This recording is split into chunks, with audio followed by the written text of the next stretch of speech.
Good afternoon. My name is Kristen Wright. I'm the California State Director of Special Education, and it's my honor to say hello to you today. And on behalf of our State Superintendent of Public Instruction, Tony Thurman, we welcome you to this next rendition of California Special Education Innovations in Distance Learning webinar. Thank you for joining us today. The response from all of you, both in tuning into these webinars as well as sharing hundreds of amazing ideas and resources and suggestions about how we can make sure to meet the needs of students with disabilities during this distance learning and this pandemic, is greatly appreciated.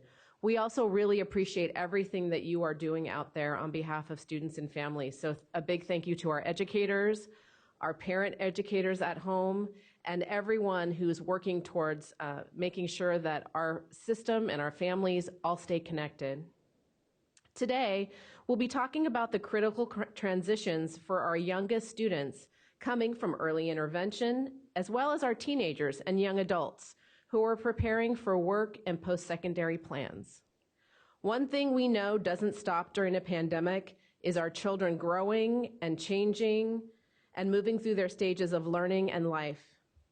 So please see our special education guidance as well on our webpage, on the CDE COVID-19 webpage, if you want additional information and specifics on our legal requirements and considerations. You'll also see a slide on how to access this recording in the future. As you know, we're continuing to work within the guiding principles of the Individuals with Disabilities Education Act. We also recognize that this is not how we are all used to living and providing services for our students with disabilities and all students. I hope we can remember that we're all humans first, and we can truly say more than ever before that we all share in various levels of challenge related to this pandemic, every single one of us. The local innovations showcased during this and all of our innovations webinars are being highlighted as some examples of how our local educational agencies are serving students with disabilities. Through the Superintendent Special Education Work Group, where many of our educators and administrators and parents and families are working together to provide resources to share with the state. The examples you'll see today and in our webinars, both previous and moving forward, are designed to help spark ideas so that you can use these ideas in your own local context and what works for you in your area. Everyone is at different stages and places with school site closures and getting all their technology and all other types of resources up to speed. So, as always, we will continue to work in close partnership with you and with our other state agencies, including the Department of Developmental Services and the Department of Rehabilitation, who've been close partners in all of this work for a number of years. I'd like to now turn over the controls to Joe Xavier, our State Director of the Department of Rehabilitation, to say a few words before we head across the state to hear some of what our local educational agencies are up to. Joe? Good afternoon, everyone. Good to be with you from all you from across the state. And Kristen, thank you for the warm introduction, and thank you for the work that you're doing. Thanks to all of you for coming together, making the time to share and learn from each other. And we have a partnership with many of you from across the state, so I just want to acknowledge and thank you for that. And of course, our continued strong coordination, collaboration, and partnership with the Department of Education and Special Education Division, Kristen and your team. We have a lot of responsibility through our collective work to get individuals with disabilities, youth with disabilities, educated and trained and prepared for life ahead. First of all, let me just continue to send our best thoughts to those who have been directly and indirectly affected by the COVID-19 virus.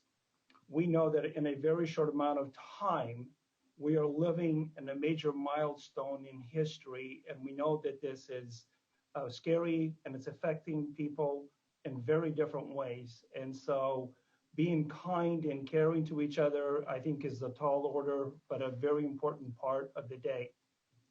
On behalf of our executive leadership team and our senior leadership team, we certainly extend our best wishes to all of you.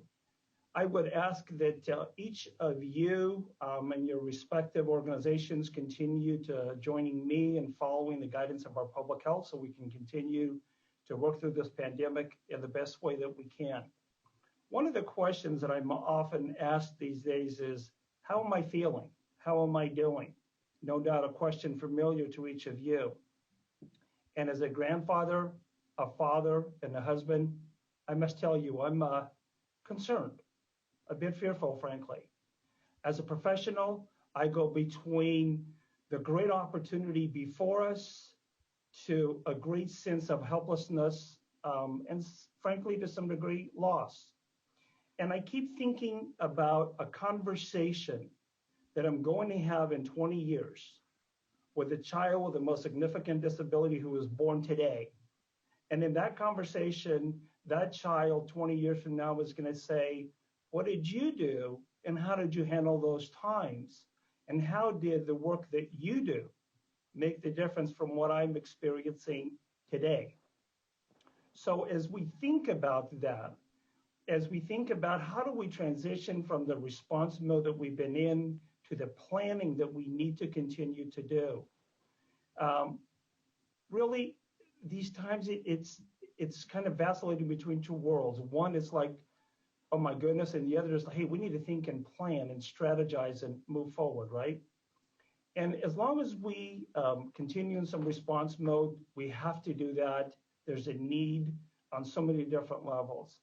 But at the same time, we cannot resign ourselves to fate. We really have to take control of our collective future, more importantly, the future for those youth with disabilities.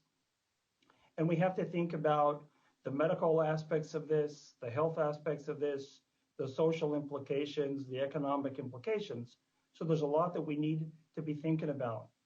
But our collective goal to create a better future for youth with disabilities, that's undeniable.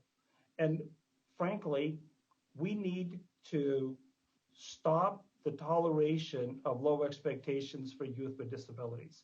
We need to challenge youth with disabilities because it empowers them and it gives them a pathway to that brighter future, to that opportunity to go to work. And as we do this, we need to collectively ask ourselves, what do we want our services to look like in 2 months, 6 months, a year? And what are those strategies? What are those solutions that we need to get us there? Who do we need to engage? Who do we need to involve in our thinking? How do we implement all these strategies and solutions? And here's what I would ask of each of you.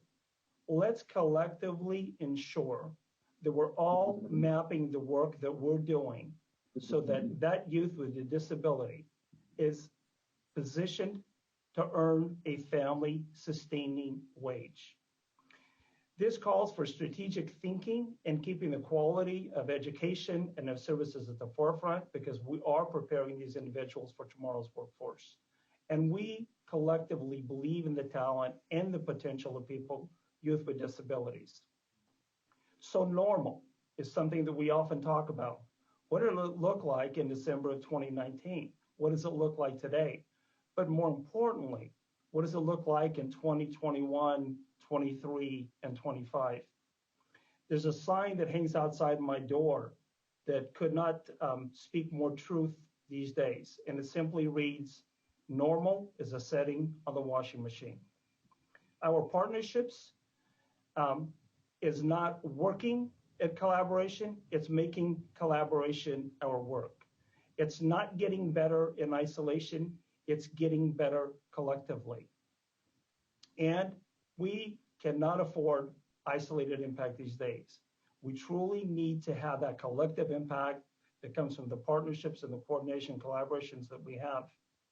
Because our collective work ensures that students with disabilities build the soft skills to be successful, the hard skills necessary to perform the needed tasks, and the social skills necessary to maintain the jobs that they will secure and that will lift them out of poverty. So one final thought before I kick it over.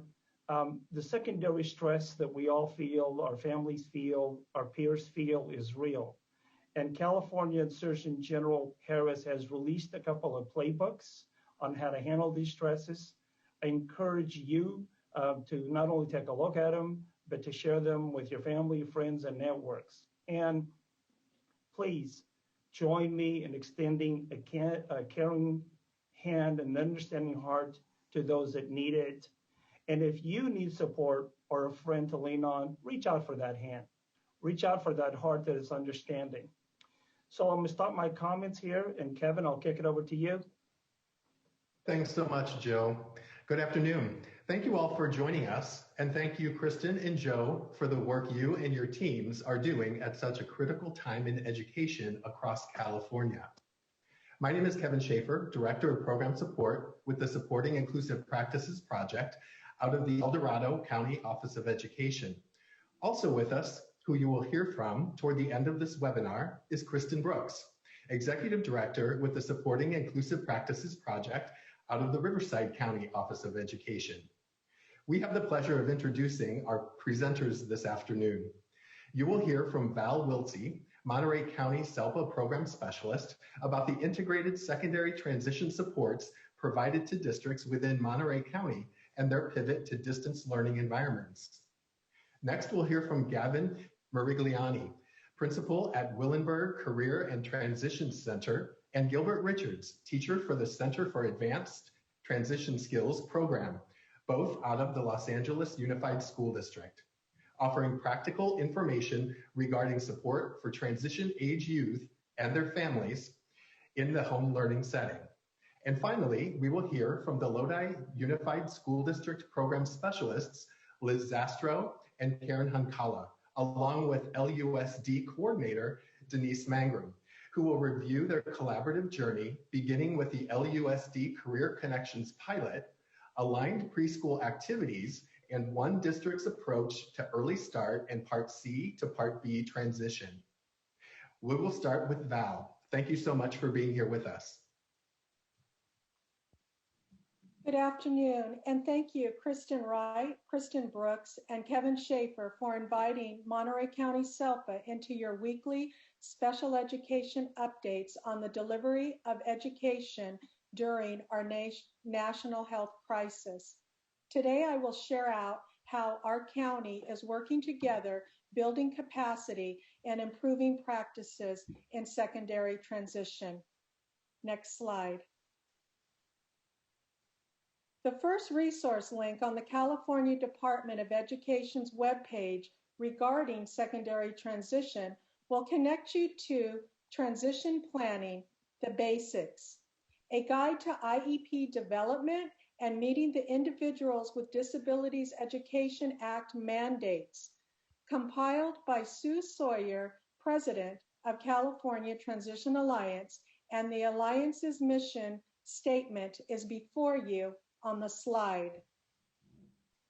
Connecting with the California Transition Alliance Leadership Group was Monterey County SELPA's recent effort supporting secondary transition practices in Monterey County.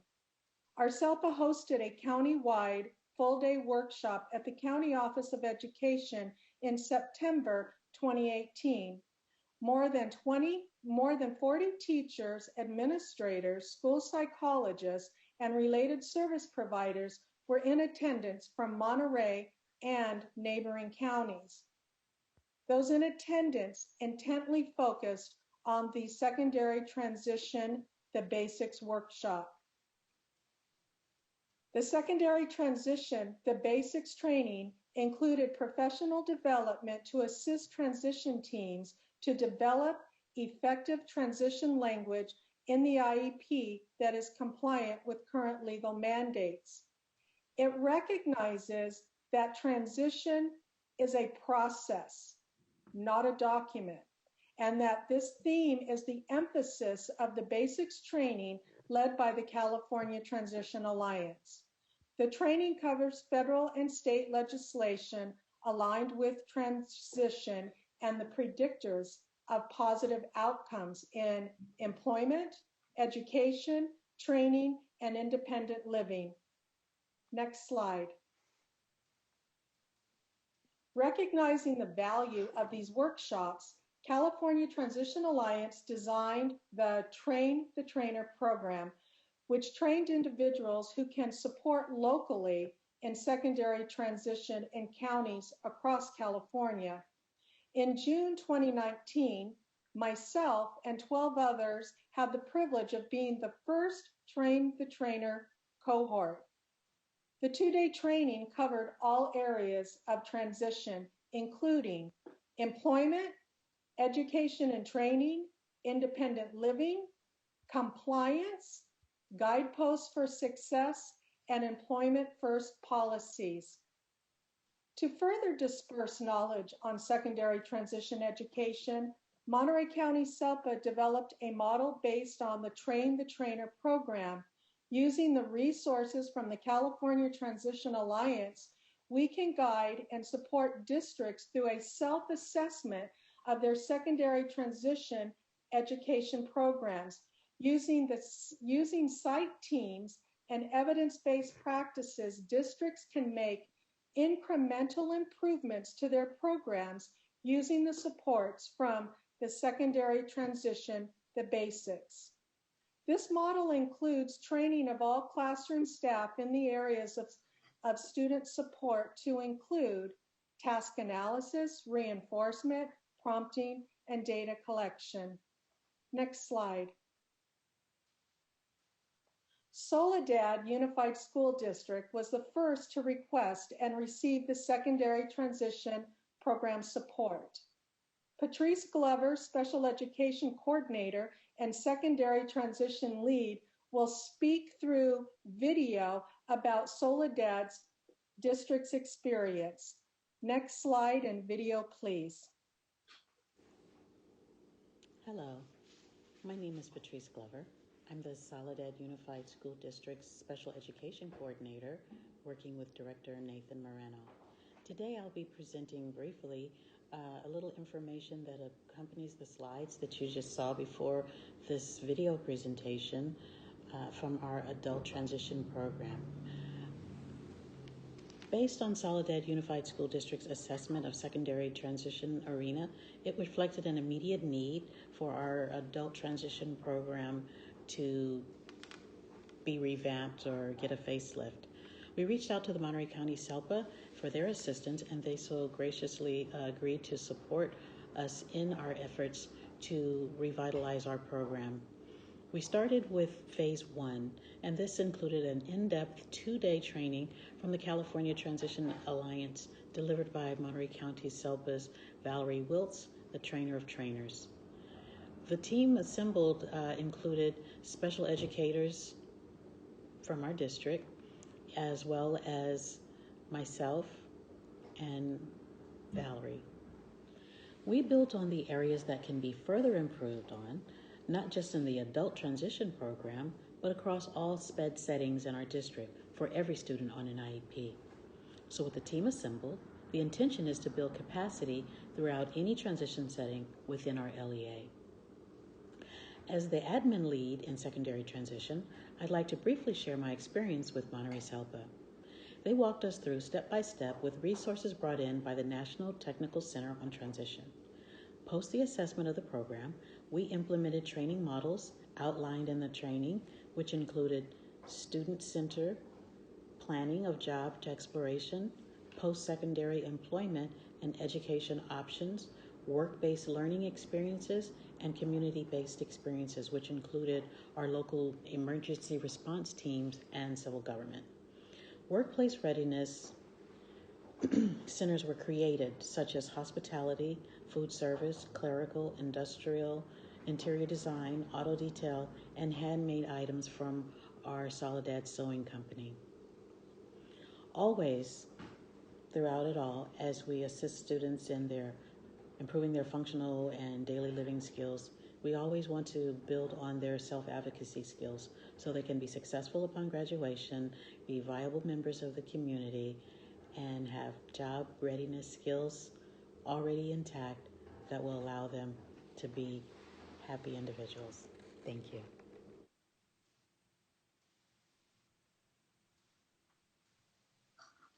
All right, thank you. Patrice and the Soledad team were a delight to work with, and we're continuing our collaboration.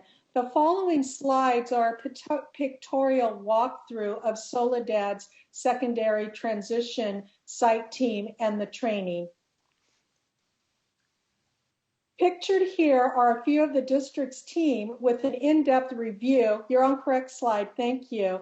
And we're undergoing the Individuals with Disabilities Education Act and secondary transition mandates.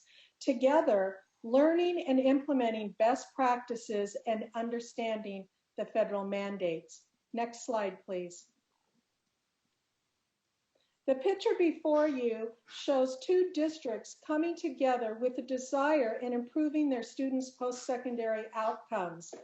Here, what you see at the round table is collaborating, reflecting, and building capacity in secondary transition across Monterey County. Next slide, please. South Monterey County Joint Union High School District visits the newly designed Adult Transition Program. Jordan Mulder, Special Education Director, their occupational therapist and transition ed specialist, listens to the Soledad team sharing their efforts and step-by-step revamping of Soledad's adult program and high school program serving students with IEPs. Next slide. Hey, Val, we're going to have to move ahead just a little bit quicker to get through the next slides. All right, thank you very much. Before you, you're seeing the Soledad team to include Michael Coase, Jeffrey Lopez Principal, and Marty and Patrice. Next slide, please. The grand opening is pictured here with Mike and I. Next slide, please.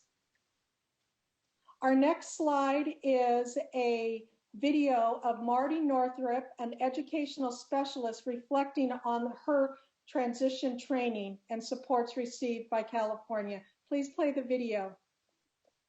Hi, my name is Marty Northrup. I'm a special education teacher at Soledad High School in Monterey County, California. I work with students who are living and dealing with a variety of moderate or severe disabilities.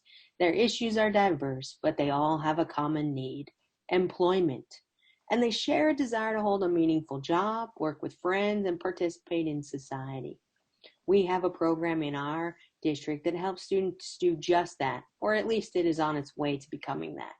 Through the hard work of our transition-focused secondary programs, we've made significant improvements in work skills and vocational opportunities for our certificate track students.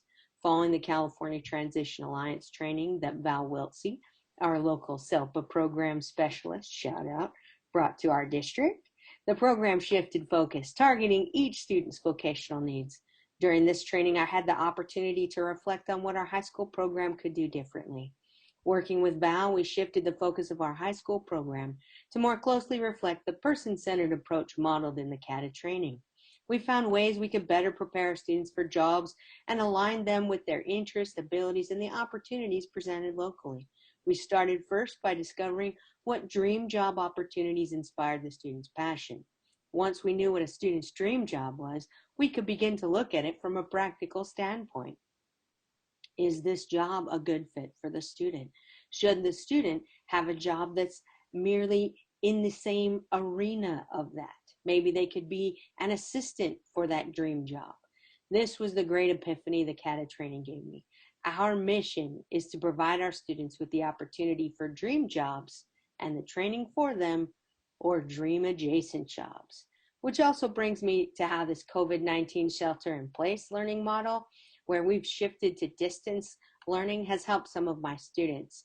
I have a couple of students that have really struggled socially, but since we've had this shutdown, they've really blossomed and been able to help out. We're doing regular video conferencing lessons with them. They're working together, they're conferencing together, they're demonstrating skills, because for some of our students, their dream job is one where they don't have to leave home to do it. I promised Val I would keep this short, so I will leave you with 2 words of advice. If you want to maximize your students' potential, focus on their passion. And remember, if you can't have your dream job, have a dream adjacent job. And get one for the next generation too. Thanks for your time. Nice. That's great. Thanks. All right, wonderful. Thank you, Marty. Next slide, please. And Val, if you could review a bit of what distance learning looks like in Monterey SELPA. So the distance learning takes on different complexions with each individual district. Some are using Zoom platform, some are using Google Classroom, some are having individual face-to-face via these platforms with the students, and then others hold a larger group. So it's, as Kristen mentioned earlier, everyone's doing a little bit of a little something different, but those are two that are being readily used in our county. Great. Thank you. Thank you. All right, thank you. Thank you so much, Val. We appreciate your time and putting everything together and sharing what's the great things that are happening in the Monterey County SELPA. We'll need to transition to Gavin and Gilbert. If we could move the slides forward, please. There we go. Gavin and Gilbert, it's your turn. All right, thanks guys. I wanted to start off, Gilbert and I both work for Los Angeles Unified School District. I'm a principal for Willenberg Career and Transition Center. We are really proud of the work that we've been doing. My school at Willenberg, we have actually last year's graduating class have 52% of our graduates obtain jobs and maintain jobs. The national average is 19.1%, so we more than doubled that.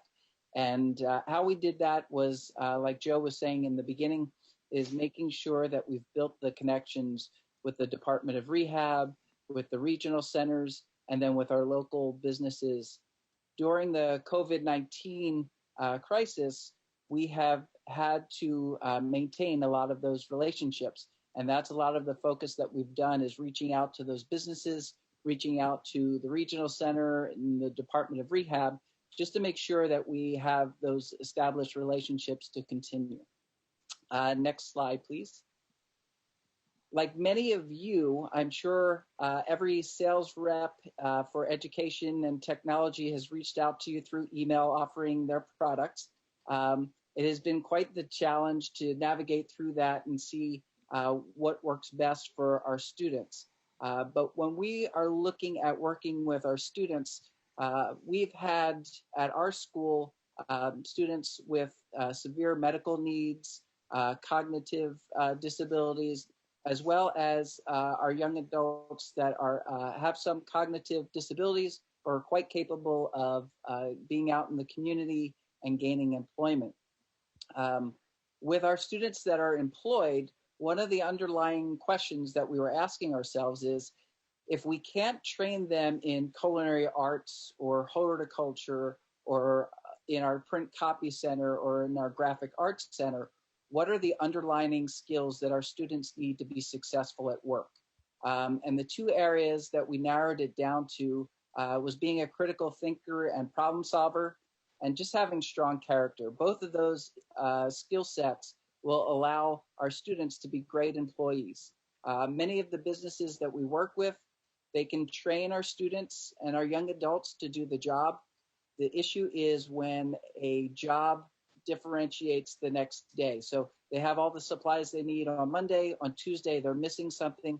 How do our young adults figure out how to do the job and problem solve what they need to be successful at that job? And the other area is character. We go through a lot of conversations, building up character, helping our students to make the best judgment moving forward. Next slide, please. The two things that we want to focus in on for employment is having our teachers narrow down basically all of the things that they're working on into these two areas, with a focus for our one set of population of getting employed and being employable, and the other focus for our students with more severe cognitive disabilities and physical disabilities of independence and life skills in the home. Both of what we're doing is a combination of virtual classes and then resource and materials that are available to them, either through Google Classroom, We've created a YouTube channel that we're providing videos to our students where they can start the video and then apply the skill sets at their home. Next slide, please. So what does virtual instruction for successful employment look at? Again, it's being the critical thinker and having character, being a reliable employee. Next slide will show us how we walk through that process. So being a critical thinker, our teachers are working with our students to identify a problem. So we'll give them a scenario of a problem out there. Our students will talk about through a Zoom lesson on what the problem is. We'll ask our students to come up with 3 solutions. We'll ask them to identify consequences to the solutions that they've developed, and then have them pick the best solution. And after that, have the conversation and discussion on what that solution would look like and how effective that solution would be. This has been quite an interesting feat for our teachers. They're learning Zoom as they're presenting it to students. But the conversations that we see are really interesting. Backgrounds, experiences of students all play a critical piece in how they apply their problem-solving skills. Next slide. So the one thing that we're looking at as well is good character. We're currently using a program that we just purchased at Willenberg called Character Counts. It focuses on 6 pillars: trustworthiness, respect, responsibility, fairness, caring, and citizenship. And again, in our Zoom meetings, which we do twice a week, our teachers are providing different scenarios based on these different skill sets, and it just opens up for conversation on how to handle certain situation and what it's like to be a good citizen, especially being at home.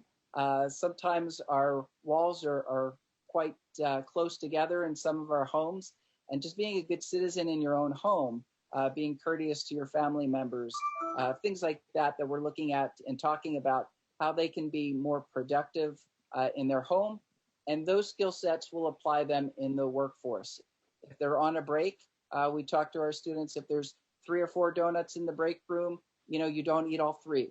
You be courteous and respectful and fair to the other employees and things like that. That's what we're working on for our students at the employable level. Next slide. So for our students that are at the independent level and we're working on life skills, we're working on pretty much the same things. So with this population, the critical piece for us is knowing our families, reaching out to the families. So the first thing that our teachers did was they reached out and made contact with our families. Many of our students, like I said, have significant physical disabilities. Some require suctioning, whether it's nasal suctioning or oral suctioning. And this time with COVID-19, the critical piece for those families is survival and making sure that their kids are safe and happy at home. So what we do is we provide materials and supports to them. So it could be reading a story that's pre-recorded and the family can access it anytime that they want. Or we would do life skills videos on folding a bath towel or helping mom or dad sweep the floor. Some of our families just need the ability to access the material when it's appropriate for them. So we provide times for Zoom meetings, but we also provide materials through a YouTube channel that we've created so that they can access the material anytime that they need. Having their children sometimes come to a Zoom meeting is just a daunting task that our families don't need extra stressors in life right now. So having the ability to access material is pretty critical for them to gain an education during this time. So that's why we've created a YouTube channel. We've accessed Zoom and other platforms, Google Classroom, things like that to help our families. But again, it's focusing in on the 2 areas of character and then the other area of problem solving. And for this level, problem solving could be what materials do you need? So if you're sweeping the floor, identifying a broom, dustpan, things like that. So we're really trying to tap into the skill sets of our students, and then also looking at the skill sets of our parents and allowing them to participate at their level as well. Next slide. Okay. So again, we're going over with this population the same trustworthiness, respect, responsibility, fairness, caring, and citizenship. And with our students here, just having the conversations and engaging with them on these different topics. So we'll read stories about what trustworthiness is, and we'll read a story to them. And just looking for engagement, having conversation, being age appropriate. These are the things that all young adults work on and act on. So rather than listening to the same song that they've listened to since 3 years old to 18, we're changing it up. We're providing them with age appropriate scenarios, conversations, and trying to adapt it to their level of understanding. What we're looking for with our population here is just to get smiles out of the day. Many of our students have chronic pain. And so if we can get a smile, get some interaction with them, that's what we're looking for engagement with our students on the more severe level. It can be reading stories. It can be creating charts. So our students that are a little bit higher functioning at our pre-vocational level, doing a chore chart, having them participate in the home doing chores. If mom or dad is doing laundry, having the student, the young adult right there by their side, folding towels, maybe putting clothes away into a dresser, just participating and being part of the family rather than sitting off to the side with a piece of technology like an iPad, watching videos all day. Letting them be a part of the family and participate to the best of their ability. Next slide. These are a couple of resources that we are currently using that will help provide that instruction. So our teachers are using Speech is Beautiful, Home Speech, Character Counts, and Speech Therapy Store. All of these have provided either short videos or scenarios for our teachers to work with. We have about 7 weeks left of this school year. So we're trying to narrow down the skill sets to make our students more effective in learning. But again, the critical piece for us is our teachers working on these skill sets to make them either a valuable employee or a valuable member of their family and in the community. And then for us, it's establishing or working with keeping those established connections with a regional center, with the Department of Rehab, and then with our local businesses to make sure that they're all doing well so that when we return, we can offer our students as employees to the local businesses here. COVID-19 had really affected a lot of the local businesses. And in some regard, our students will be valuable employees.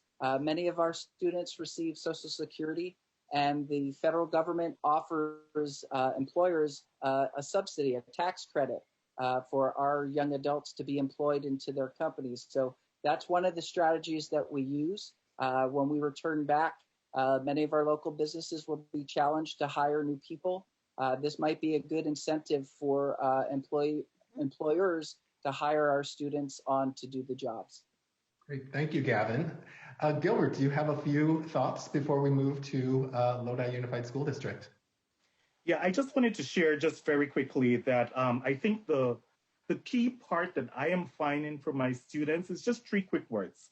One is making sure that they are getting some form of structure where they are. They need structure. So COVID-19 and the whole health crisis has kind of thrown them into a lot of anxiety for them. And we want to help them create a sense of normalcy. I found that when I first got back with them, one of the first things that I did was we sat together and we created schedules for the students so that they could kind of see their day as a regular day. We do educational things in the morning. They do some things around the house to help out that might seem work-based learning or work-based learning adjacent, and then did some more educational things again in the afternoon. The next thing is to make sure that our students are, next slide, Evan, the scaffolding. We need to make sure that we are building those frameworks that our students need to hook the new knowledge that we're giving them onto the prior knowledge that they have. This is the way how we build success in our students.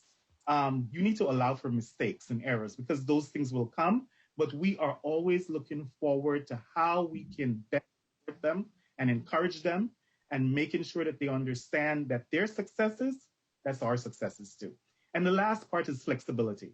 We want to make sure that our students are aware that things might go wrong, but we are not so much interested in the problems. We are interested in the solutions. And we always want to be looking forward to what can we do to help you be solution thinkers rather than problem thinkers. And a lot of encouragement and a lot of positive self-talk. You know, make sure that the kids are speaking to themselves and saying to themselves, I am successful and I am going to be independent and I am independent. And, you know, as we're pushing forward with this whole distance learning paradigm, I find that the students are utilizing this opportunity to express themselves more. They're utilizing this opportunity to show that they are ready and willing to learn, and they want to. They want those experiences that are helping them to move forward in their lives towards independence. Thank you. Great, thank you both so much. Just a reminder that the recording as well as the PowerPoint slides will be posted on the CDE website. We're going to pivot quickly to Lodi Unified School District. Take it away. Thank you. Good afternoon, everyone.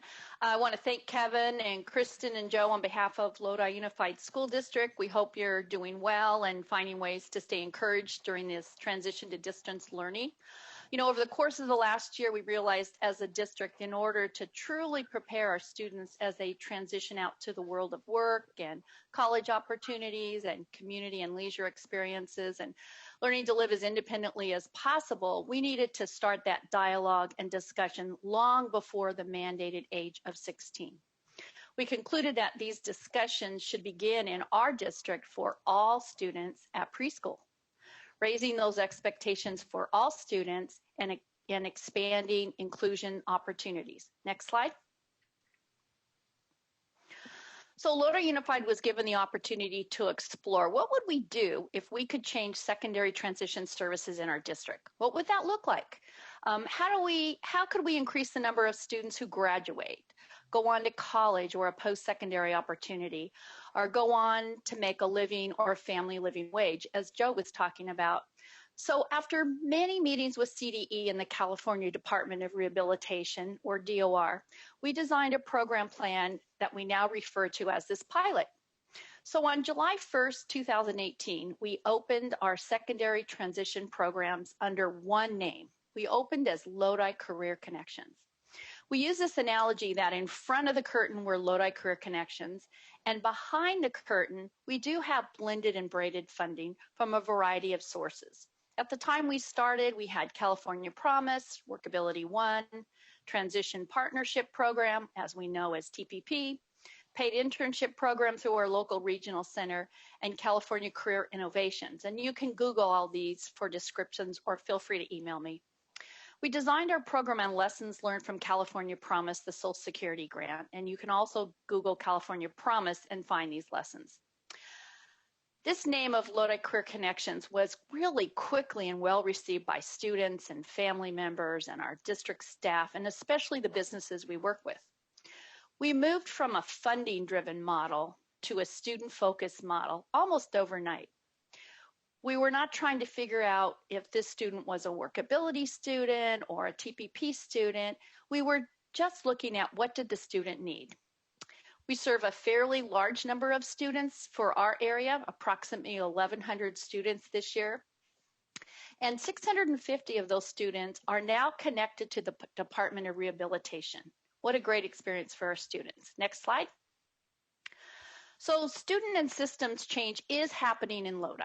We have added these goals to our program, including person-centered planning. You know, we expect every student to begin this plan looking at their goals, their strengths, helping a student and their family plan for their future. What does the student want to learn, or what are they interested in? Our goal is to expand upon each plan every year, And many adult programs, as our students exit, will ask for a person-centered plan. So it's really helpful to the family to have a plan completed. We focused on making sure students and their families understand the way Social Security incentives, or SSI, can work by reporting their wages in a timely manner while in school to maintain their Social Security benefits. We developed a calendar, a Social Security calendar for the year, with a lesson each month on understanding SSI and listing the dates you must report wages each month. We have to bust this myth about Social Security. You can work and be on SSI. You need to be informed about how to report your wages. Check out DB 101. Directed lessons on positive self-advocacy and leadership training and how to run your own meeting. You know, it could be your IEP or your IPP, the plan with the regional center, Social Security meetings, etc. And we looked at combining all transition programs into one set of goals. So our Lodi team is able to provide intensive time and lessons on employability skills and develop additional ways to connect with parents. Next slide. So this is our program matrix. It's a way to provide service and activities to all students and keep track of what each student is working on. It's based on the 5 DOR student service areas, and it's a crosswalk of all of our other grants, such as Workability. If anyone would like a copy of this matrix, just let me know. It meets all of our secondary transition goals. It's flexible per grade and age, but it's worked well for us. And the matrix was a way that moving to distant learning was certainly made easier. We were able to see what each student has completed for the year and start distant learning at that point. Next slide. So under work-based learning, we had 81 students working at the time we closed our district. And that was so difficult to take those students off their job site. But we did it as, you know, we promote safety first. So those students are now updating their resumes because they just worked. They're updating their master applications. They're reviewing the evaluation from the employer, and they're completing their self-evaluation from that job site. We use this as a reflection tool, how they did at the job site, what they learned from the experience, do they want to research additional jobs in that career pathway, and the teams are continuing to provide interview practice. We use California Career Zone. Check it out. It's free, and they recently added Up the Ladder, which we use for some of our students. So these 2 versions give you a wide range to use with all of your students. Our students are updating their portfolios. We house our activities, resumes, etc. on this Career Zone platform. It also allows the student to take the online portfolio with them as they exit school or move on to another district. As we work in real time this week, we began exploring ways for students to volunteer in a virtual format because we have students really asking to go back to work. Next slide. We have developed what we call Let's Work grids. This is simply a 9-grid list of resources focused on an employment topic. This week, we sent out a safety grid to students that listed items such as be careful of scams, don't give out your personal information, follow the state and federal guidelines for coronavirus precautions. And there were other grids that we completed this week, included communication etiquette, job search, interviewing, tips, self-advocacy, and I will show you a couple examples. So working with parents on independent living skills, assisting with transitioning their child to work and how that relates to employment skills in the future. And we focus on students who would like to gain employment certificates, such as food handling, first aid, Microsoft Suite. There was a student who obtained the babysitting certificate online. So we're exploring additional certificates that students can work on at home. We updated person-centered plans because everyone's home, so it makes that a little bit easier. We have 6 teams that are working throughout Lodi Unified. They're setting up Google Classrooms. We're sending work through these classes. We're working individually with students. We're communicating with teachers and maintaining certainly close contact with our agency partners in the Stockton DOR office and Valley Mountain Regional Center. Sending packets home to students who need this type of material and access. Our teams really like Career Solution. It's free. You can sign up for a weekly newsletter. I had 2 years of emails saved from Career Solutions, so we're converting these to a PDF format that can be sent out to students throughout the weeks. We're fortunate to have Lodi Career Connections Scholarship Fund, so some of our seniors are working on the application and letter of introduction. We're doing lots of virtual job shadows. There are lots of free resources out there. We did just purchase a program.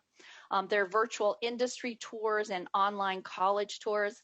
It was tough postponing all of these activities for our students. And this quarter, we would be visiting those college and touring businesses that hire. But we did tell students that these were postponed versus canceled. It seems like easier to deal with that concept. Next slide. So this is one of our Let's Work grids that we sent out with general information. I think it's just an easier way to put information quickly in a format and not be overwhelmed by all of the resources. And these are all live links. This is a grid that our Lodi High School team completed this week on job search with all of the resources coming to us. We felt like this was more structure and would make it more student and family friendly.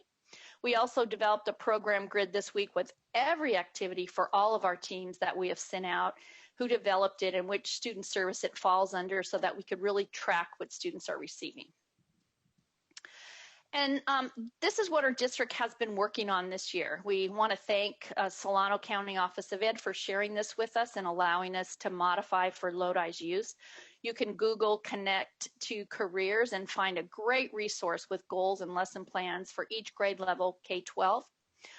We added in Lodi the preschool career readiness and the young adult preparation at the other end. And this is really now our focus, providing guidance and resources of mapping to employment beginning early. So I will turn this over to Karen Honkala, Program Specialist in Lodi Unified. Next slide. Good afternoon, everyone. Next slide, please. This is a slide that Liz had just talked about, how we're working to the Connect to Careers and adding the portion for preschool career readiness. As you've heard many speakers before me look at how are we able to then build a bridge between those career readiness activities and different coursework and earning certificates, and how can we pull those down to the preschool career readiness so that we can help our families have an vision for their students as they start preschool and carry on throughout the years. Next slide. Okay. So much like our early start IFSPs, which involve family and student outcomes, we're trying to raise, of course, expectations for all children. So we want to begin with building that foundational thinking for our families, and what do they want for their child, even though they're only a preschool age.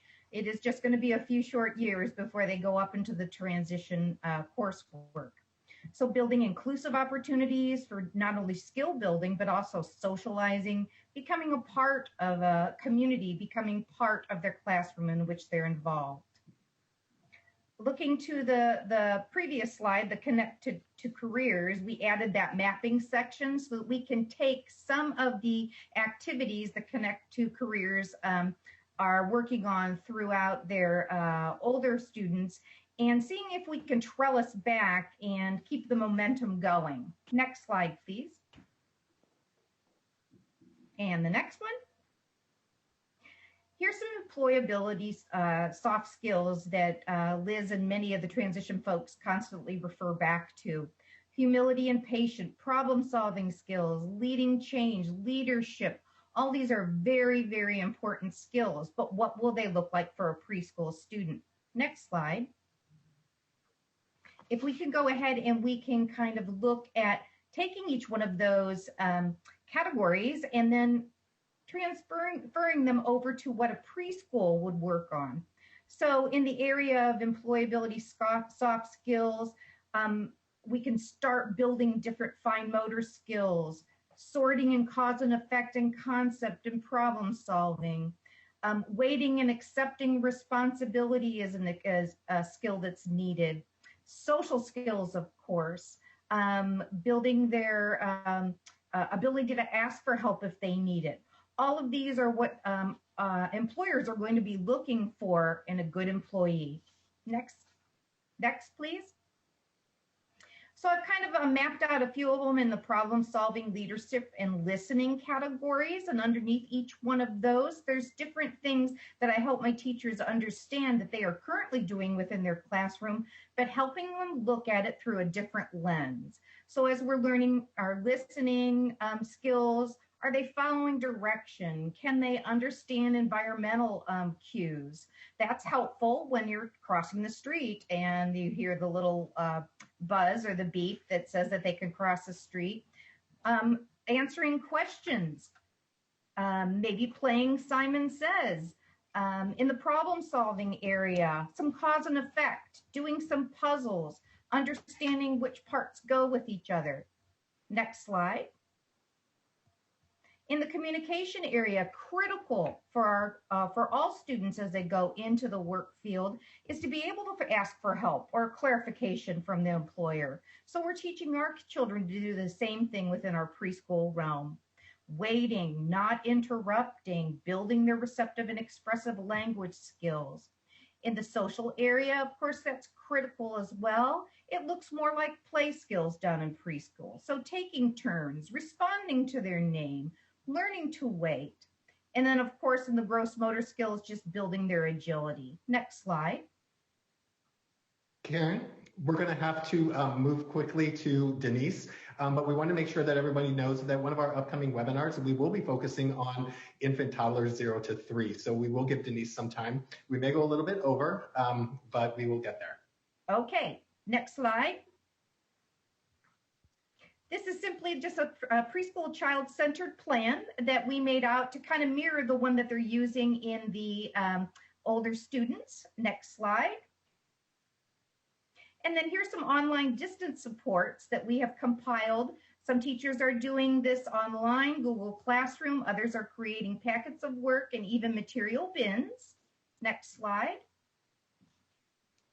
So everybody wants to be something as they grow up. They'd like to look down the road in the future in the workplace, but we want to start with our preschoolers and help our families understand that it is a true vision to capture and help our students along. Thank you. Thank you. Denise, we have about 3 to 4 minutes. Okay. I'd like to start by thanking everyone for this opportunity. Our teachers have been reaching out to parents to reassure them about their support and services, learn about what technical devices they have access to, and the communication preferences they have, and discover parent needs. Although most of the families had tech devices, they were comfortable mainly with email, text, and handouts. Currently, our teachers and speech language pathologists are supporting parents and providing services through phone calls and emails, and looking at our parents' needs, such as other children in the home who are usually at school, parent work hours changing, and hardships they may be encountering. They're taking this all into consideration in order to best support the parents in the best possible way that they can. Zoom is being used for American Sign Language, and we're working toward virtual visits. Although we did anticipate some of our parents having a low comfort level using virtual platforms, we didn't anticipate the experience of our teachers actually having to teach the parents how to use these platforms and navigating through it. So we've put in place professional development for our teachers who would like more knowledge of how to help parents with Zoom and other programs such as Google Classroom and Seesaw. We're also working on solutions for our parents who may need access to internet service and tech devices. For the early start IFSPs, we're holding meetings for annuals and 6-month reviews through phone conferences or Zoom, depending again on parent preference. The final transition IFSP, we're continuing to look for solutions. As you know, the standardized assessments need to be done in person, but I will talk about that on my next slide. All teachers, SLP, school psychologists, and support staff are documenting everything on a district development communication log. Next slide, please. For Part C to B transitions, we are rescheduling our IEPs that had been completed prior to school closure. We're contacting the parent to explain the situation and sending a PWN, waiver, and parents' rights through mail and email if they have one. We held our first IEP this week on a virtual phone conference and learned to make sure that we had everyone muted except for the parent and the person speaking. We also found out in advance that the parent did have a printer and scanner for the IEP draft and signatures, which made it easy. However, we're also prepared to send in the email with a postage paid envelope, Other possibilities we have are the Genius Scan app that can be used on your phone, DocuSign, Adobe Signature, and a program called Cami, which allows you to write draft on the IEP before scanning it to a parent, and then of course getting signatures. For those assessments that have consent, but are incomplete, have no consent, and for referrals, we are just finalizing this process, and I'm talking about this morning. This has been the most difficult challenge, but we are completing all indirect assessments and utilizing parent interviews, parent checklists, outside assessments, review of last assessments, observations from virtual sessions, and or the last time the child was seen. A statement will also be included regarding the direct assessments and that they may occur once school resumes. And we want to make sure that we are still providing services and placement to our students. So this is our plan. It will be much more laid out as the days move on. And as we complete our IEPs, we are placing each child in the least restrictive environment. We have teachers in our programs excited to take them on. Also, we are documenting everything on the communication log. Thank you for this opportunity to present our journey. As you all know, it hasn't been easy, but it has been inspiring working with my Early Start preschool assessment and preschool program teams as their dedication and compassion have brought them together to create meaningful distance learning for our students during these challenging circumstances. Please be safe and take care of yourselves, and don't hesitate to contact us with questions or share your own ideas. We're in this together. Back to Kevin. We are actually going to talk about next steps with Kristen Brooks. Everyone, just a thank you to Kristen, Kevin, and the tech team and all our presenters today for a great webinar. And we thank you all for joining us a couple minutes after. We hope you also join us for next Thursday's webinar on addressing mental health and behavior, and the following Thursday on related services and students with more significant needs and low incidence supports. We'll announce the May webinar series soon. Next slide, please. And just real quick, we also want to share that we're beginning a new webinar series with the California Transition Alliance. And that is going to be Wednesday, April 22nd from 3 to 4:30 and continuing each week through June 3rd. And the topics range from effective assessment strategies that inform post-secondary transition goals to course of study, the role of the parent, and even legal mandates for transition. So you won't want to miss that series, and the registration link with the bit.ly is located there. So we hope you can join us, and be well, everyone. And back to Kristen for a quick closeout. Thank you, Kristen, and thank you to all our presenters here at the Department of Education. Just want to say thank you, and want to just make sure to reiterate that all of our presenters today and all the presenters on all of our webinars are doing innovative and original things on behalf of our students with disabilities. We applaud your efforts, and we applaud all of your efforts across the state. We understand that that you're doing many different things in your own contexts, and so we hope that these webinars provide you with great ideas and spark interest, and hopefully make connections with other districts and schools so that you can work together with each other out there, as well as work with us as we filter these ideas and opportunities to you. So in no way are any of these specific endorsements of what you have to do. These are things that you're able to do. And again, thank you for joining us today, and we'll look forward to seeing you next week. Good afternoon.